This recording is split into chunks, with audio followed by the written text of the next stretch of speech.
नमस्कार दोस्तों, मैं एसएन सर आपका अपने YouTube channel SN sir Hindi Sanskrit में स्वागत है। तो चलिए आज हम लोग बात करेंगे क्लास 10th के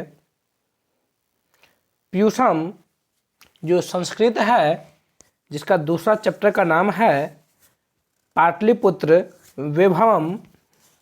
तो हम जो है इस चैप्टर के ऑब्जेक्टिव जितने भी प्रश्न हैं सब पर चर्चा करेंगे, यहाँ तक कि 2023 तक जितना भी क्वेश्चन पूछा गया है बिहार बोर्ड के द्वारा, सब क्वेश्चन इसमें हम आज कराएंगे।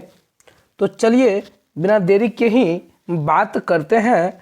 पहला क्वेश्चन है, पाटलिपुत्र पटना के नाम से कब प्रसिद्ध हो गया? तो देख लीजिए, ऑप्शन ए मुगल काल में, बी गुप्त वंश काल में, सी अंग्रेजों के शासनकाल में, डी मध्यकाल में। तो ऑप्शन ए होगा मध्यकाल में, ऑप्शन ए होगा मध्यकाल में। देख लीजिए, अगर कहेगा पटना का सबसे अधिक विकास कब हुआ था तो अंग्रेजों के काल में। पटना का सबसे अधिक विकास हुआ था तो अंग्रेजों के काल में हुआ था। किसके काल में? अंग्रेजों के काल में पटना का सबसे अधिक विकास हुआ था। कहेगा पटना में कौमुदी महोत्सव किसके काल में मनाया जाता था? तो चंद्रगुप्त मौर्य के काल में। अब देख लीजिए, यह पूछेगा पटना के जो है चंद्रगुप्त मौर्य और मुगल सम्राट अशोक के समय में कैसा रक्षा व्यवस्था, किस प्रकार की व्यवस्था था? तो उसमें भी चंद्रगुप्त मौर्य और मुगल सम्राट जो है इस समय में, जिस समय मुगल सम्राट थे उस समय रक्षा व्यवस्था बहुत ही शोभनीय था, देखने योग्य था, और गुप्त वंश के काल में यहाँ की रक्षा व्यवस्था उत्कृष्ट था, मतलब इसकी शासन व्यवस्था बहुत ही मजबूत था। चलिए अगला बात करते हैं, किसने कहा पाटलिपुत्र नगर की शोभा देखने में प्रिय था? अब देख लीजिए, किसने कहा था पाटलिपुत्र नगर की शोभा देखने में प्रिय था? तो मेगास्थनीज ने कहा था। किसने कहा था? मेगास्थनीज ने कहा था। अगला देख लीजिए, पटना का पुराना नाम क्या है? पटना का पुराना नाम देख लीजिए क्या है? पटना का पुराना नाम देख लीजिए, ऑप्शन ए है पुष्पपुर, बी पटना साहिब, सी पटना, डी में पर्वतपुर। तो पटना का जो पुराना नाम है वह क्या है? पुष्पपुर। ऑप्शन नंबर ए होगा। क्या है? Pushpapur, option number A. चलिए अगला बात करते हैं, मध्यकाल में लगभग कितने वर्षों तक पटना जीर्ण शीर्ण रहा था? तो देख लीजिए, पटना का इतिहास जब पूछेगा तब 2500 वर्षों तक था पुराना है, और जीर्ण शीर्ण की बात कहेगा तो 1000 वर्षों तक। कितना था? 1000 वर्षों तक जीर्ण शीर्ण रहा था। अगला देख लेते हैं क्या कह रहा है, पटना के उत्तर दिशा में कौन नदी बहती है? या कौन नदी है?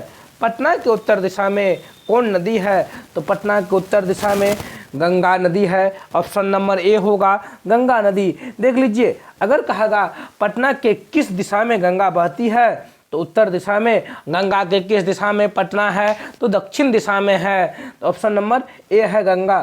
चलिए अगला है, पाटलिपुत्र में कौन बार बार आए थे? जिस समय में महात्मा बुद्ध आए थे, भगवान बुद्ध आए थे पाटलिपुत्र में, उस समय वह पाटलिग्राम के नाम से चर्चित था। तो भगवान बुद्ध ने पाटलिग्राम के बारे में बोले थे, जो एक दिन यह गांव जो है महानगर होगा, लेकिन लड़ाई झगड़े, आग और बाढ़ की समस्या हर वक्त बना रहेगा। तो ऑप्शन नंबर सी में देख लीजिए भगवान बुद्ध है। पाटलिपुत्र में कौन बार बार आए थे? तो भगवान बुद्ध आए थे। अगला क्वेश्चन देख लेते हैं,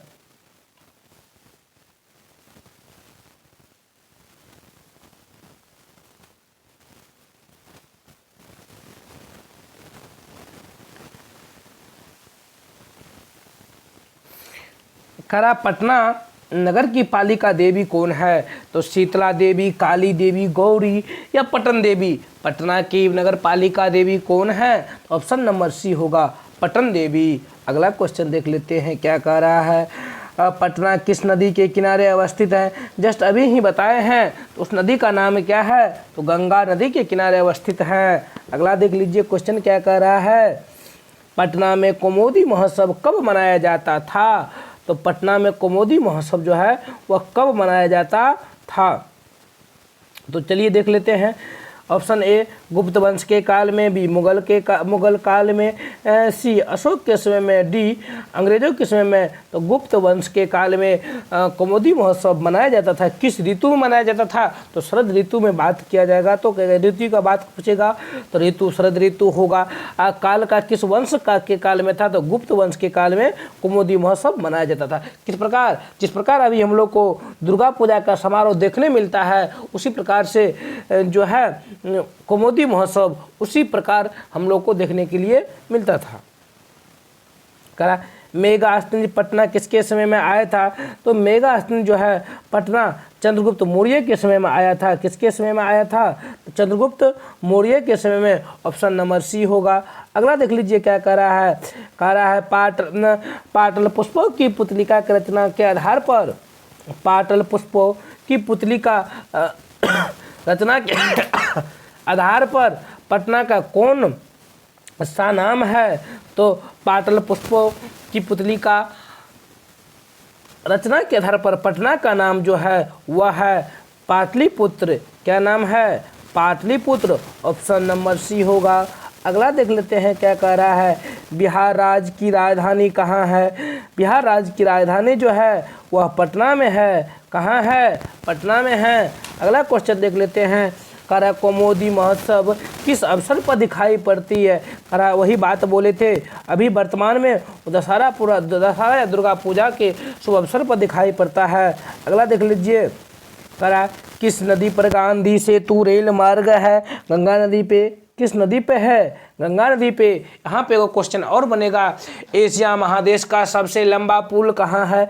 तो महात्मा गांधी सेतु पुल जो है वो गंगा नदी पटना पे है, एशिया महादेश का सबसे लंबा पुल। अगला है, कह रहा है योग सूत्र के रचनाकार कौन है? तो योग सूत्र के रचनाकार जो है पतंजलि है। कौन है? तो पतंजलि है। अगला है,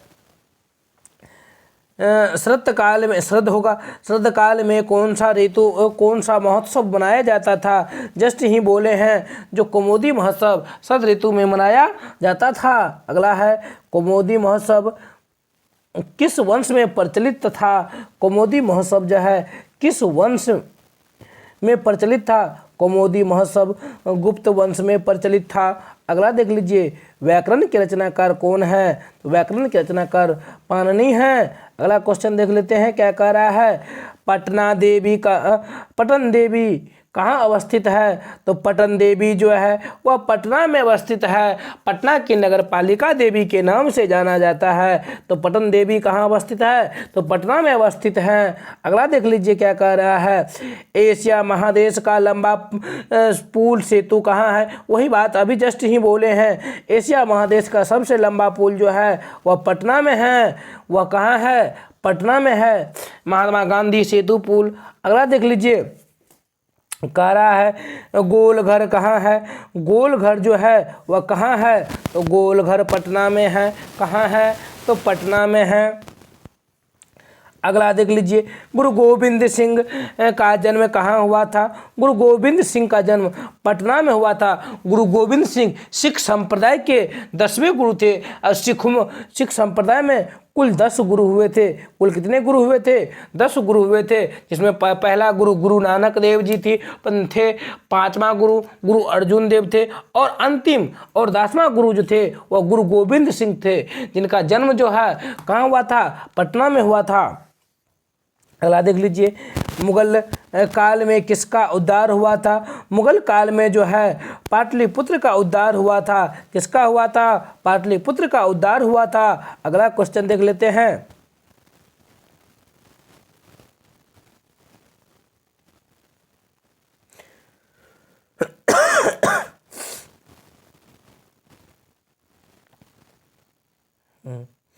करा है गोविंद सिंह सिख संप्रदाय के कौन गुरु थे। जस्ट अभी बोले आप लोगों को, गुरु गोविंद सिंह जो है सिख संप्रदाय के कौन गुरु थे, तो 10वें गुरु थे।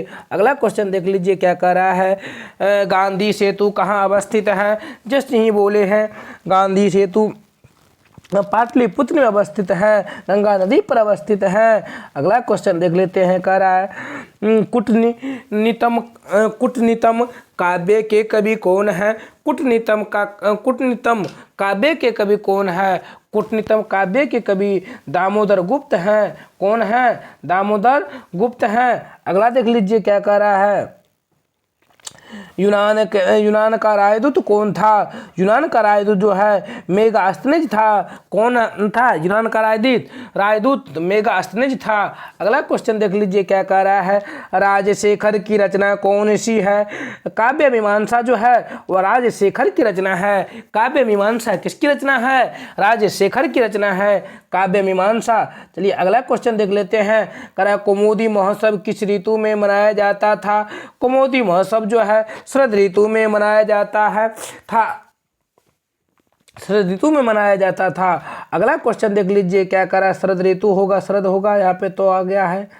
अगला देख लीजिए, कह रहा है किसके समय में पाटलिपुत्र अधिक समृद्ध था। किसके समय में पाटलिपुत्र अधिक समृद्ध था। अगला क्वेश्चन देख लीजिए क्या कह रहा है, प्राचीन काल में शिक्षा का केंद्र कहाँ था। प्राचीन काल जो है में शिक्षा का केंद्र पाटलिपुत्र को कहा जाता था, क्योंकि पतंजलि, पाणिनि, वररुचि बहुत सारे विद्वान यहाँ से आए थे और परीक्षा पास करके गए थे। तो चलिए अगला क्वेश्चन कह रहा है किस काल का शासन उत्कर्ष काल माना जाता है। कह रहा है किस काल का शासन जो है उत्कर्ष काल माना जाता है। तो गुप्त वंश काल का शासन जो है वह उत्कर्ष माना जाता है। अगला क्वेश्चन देख लीजिए क्या कह रहा है, दामोदर गुप्त ने किस काव्य की रचना किए हैं। दामोदर गुप्त जो है वह किस काव्य की रचना किए हैं। तो कुटित निम्नतम काव्य की। तो यहाँ लिखा हुआ गलत है, इसको ठीक कर लीजिएगा। अगला देख लीजिए, कह रहा है विद्वानों ने पृथ्वी का तिलक किसे कहा है। पृथ्वी का तिलक किसे कहा है, तो पाटलिपुत्र को कहा है। तो ऑप्शन नंबर सी होगा। सरस्वती का कुलगृहम जो है वह भी पाटलिपुत्र को कहा है। अगला क्वेश्चन देख लीजिए क्या कह रहा है, इंद्रलोक किस नगर को कहा जाता है। इंद्रलोक जो है वह पाटलिपुत्र को कहा जाता है। इंद्रलोक किस नगर को कहा जाता है, तो पाटलिपुत्र को कहा जाता है।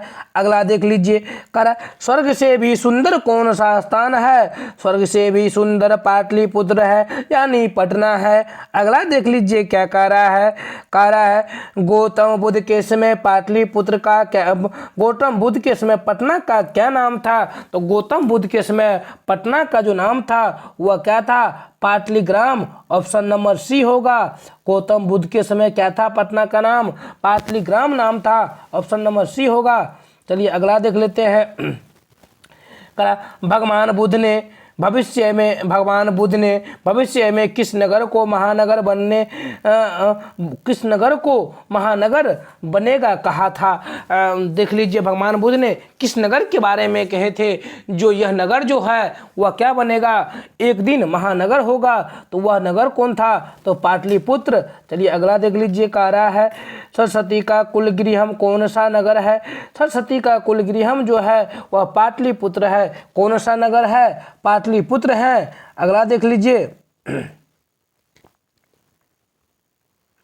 कह रहा है अगला में 42 नंबर क्वेश्चन, एशिया महादेश का सबसे लंबा पुल किस नदी पर है, तो गंगा नदी पर। जस्ट ही बताए थे। अगला कह रहा है मुद्राक्ष ग्रंथ में किस शहर की प्राचीनता का संकेत है। मुद्राक्ष ग्रंथ जो है उस ग्रंथ में किस शहर की प्राचीनता का संकेत है, तो मुद्राक्ष में जो है पाटलिपुत्र की प्राचीनता का संकेत है। ऑप्शन नंबर सी होगा। अगला देख लीजिए, कह रहा गुरु गोविंद सिंह का जन्म स्थान किस नाम से प्रसिद्ध है? जन्म स्थान किस नाम से प्रसिद्ध है? गुरुद्वारा है। गुरुद्वारा नाम से क्या है? प्रसिद्ध है, जो प्राचीन पटना में उपस्थित है। अगला है किसके काल में पाटलिपुत्र की रक्षा व्यवस्था उत्कृष्ट था?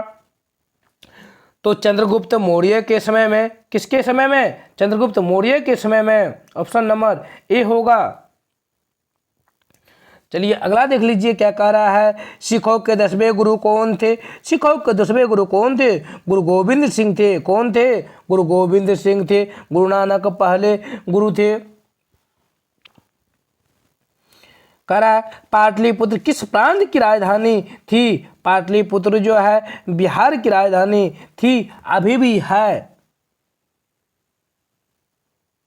कह रहा पाटलिपुत्र वैभवम पाठ में किस शहर का वर्णन है? पाटलिपुत्र वैभवम पाठ में जो है पटना का वर्णन है। अगला क्वेश्चन देख लेते हैं। कह रहा है पटना का इतिहास कितना वर्ष पुराना है? पटना का इतिहास जो है 2500 वर्ष पुराना है। कितना वर्ष पुराना है? 2500 वर्ष पुराना है। अगला क्वेश्चन देख लेते हैं।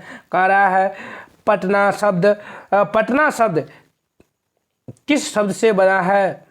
तो पतन शब्द से बना है। ऑप्शन नंबर सी होगा, पतन शब्द से बना है। 50 नंबर का यह ऑब्जेक्टिव है। 50 नंबर में जो है पटना शब्द किस शब्द से बना है? तो पतन शब्द से बना है।